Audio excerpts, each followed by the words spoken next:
মাসুদ কামাল ভাই, আসতে চাই যে সরকারের ভূমিকা, নির্বাচন কমিশন আইন শৃঙ্খলা পরিস্থিতির প্রসঙ্গ নিয়ে কথা বলছিলেন। আপনার কাছে কোট আনকোট এই প্রশ্নটি রাখি, যে এইভাবেই রাখছি যে আসলে বর্তমান সরকার নিয়ে তো অনেক কথা হয়েছে, যেটা অমুক দলের সমর্থিত সরকার, অমুক দলের সরকার, কিন্তু এই বাস্তবতায় সরকার যে ব্যবস্থাগুলো একটি ঐতিহাসিক নির্বাচনের প্রশ্নে, গ্রহণযোগ্য নির্বাচনের প্রশ্নে গ্রহণ করছে, তাতে মনে হচ্ছে যে কেউ সন্তুষ্ট হচ্ছে না। আমি তো দেখি না আসলে, আমি তো কাউকে বলতে শুনি নাই যে আমরা খুব সন্তুষ্ট।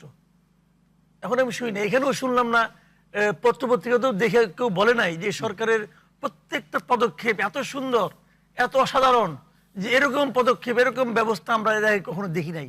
এরকম কাউকে বলতে শুনি নাই ভাই পর্যন্ত। আমি সবাই সন্দেহ। এখন ঘটনাটা জানেন, জি, আগে কি হতো, আগে অনেক সময় হতো কি, যে সরকারের উপর মানুষ সন্দেহ করতো সরকারের প্রতি কোনো জায়গায় পক্ষপাত দুষ্ট আচরণ করছে।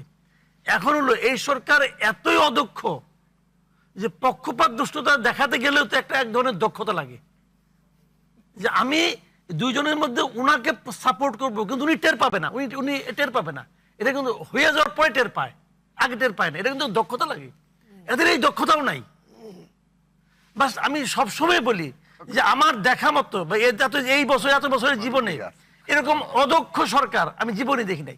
ওনার দেখলে একটা মাত্র দক্ষতা আছে, আমি মাঝে মাঝে কিন্তু অবাক হয়ে ভাবি ইউনূস সাহেবের একটা যোগ্যতা অসাধারণ। এটা হলো গিয়া যে উনি এতগুলি অযোগ্য লোককে একসঙ্গে করলেন কেমন কিনা, এটা কিন্তু এটা বিরাট যোগ্যতা। মানে আমি একটা লোক পাইলাম না যে লোকটা নাকি মনে করেন যে দুর্দান্ত পারফরমেন্স দেখালো, এবং উনি এতগুলি জোগাড় করিয়া নির্লিপ্ত ভাবে চুপচাপ বই থাকেন।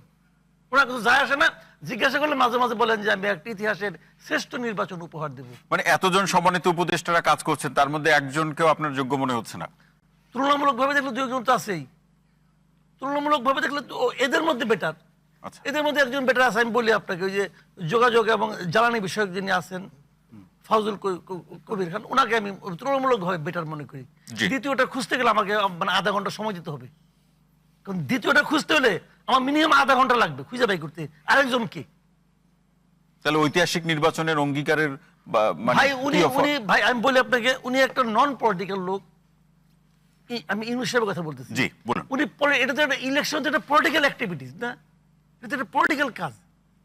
এই পলিটিক্যাল কাজটা কিভাবে মানে গুটে আনতে হবে, এটা ওনার যোগ্যতার বাইরে এটা। এবং উনি এটা মানে এখন পর্যন্ত ওনার সুবিধাটা কি জানেন, প্রত্যেকটা পলিটিক্যাল পার্টি ওনাকে সাপোর্ট দিয়ে যাচ্ছে। সবাই কিন্তু মুখে মুখে বলে ভালো হচ্ছে না, অমুক হচ্ছে না, তা কেউ কিন্তু বলে না যে তুমি অযোগ্য, কেউ কিন্তু এর উচ্চারণ করে না।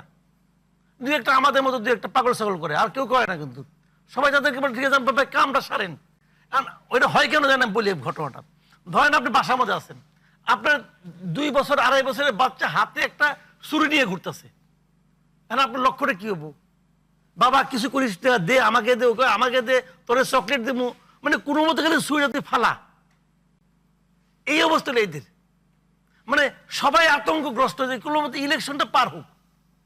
ইলেকশনটা পার হলে একটা পলিটিক্যাল গভর্নমেন্ট, সবাই কিন্তু তাই বলে একটা পলিটিক্যাল গভর্নমেন্ট আসুক, জনগণ এটাকে নির্বাচিত করবে, যারাই করুক ভাই আমার কোনো আপত্তি নাই। কিন্তু এরকম জবাবদিহিতা ছাড়া তো কোনো গভর্নমেন্ট থাকবে না। যে গভর্নমেন্টে আসুক, জামাত আসুক, ইসলামী আন্দোলন আসুক, বিএনপি আসুক, যেই আসুক, তার তো একটা জবাবদিহিতা থাকবে।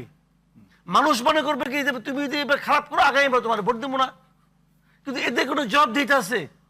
কোনো একজন উপদেষ্টাকে দেখছেন পর্যন্ত বলতে পাবলিকের কাছে তার জবাবদিহিতা আছে? ওনাদের একজন স্পোক্স পার্সন আছে, বলে কি আমাদের সবকিছু করার ম্যান্ডেট আছে। কোত্থেকে কয়, কিভাবে কয়, তার কোনো উত্তর নাই। ওরা নাকি সবকিছু করার ম্যান্ডেট আছে। ওনার কি করার ম্যান্ডেট আছে ভাই? তো এগুলো যারা বুঝেও না জিনিসটা, লজ্জাও পায় না, কি করবেন? জি।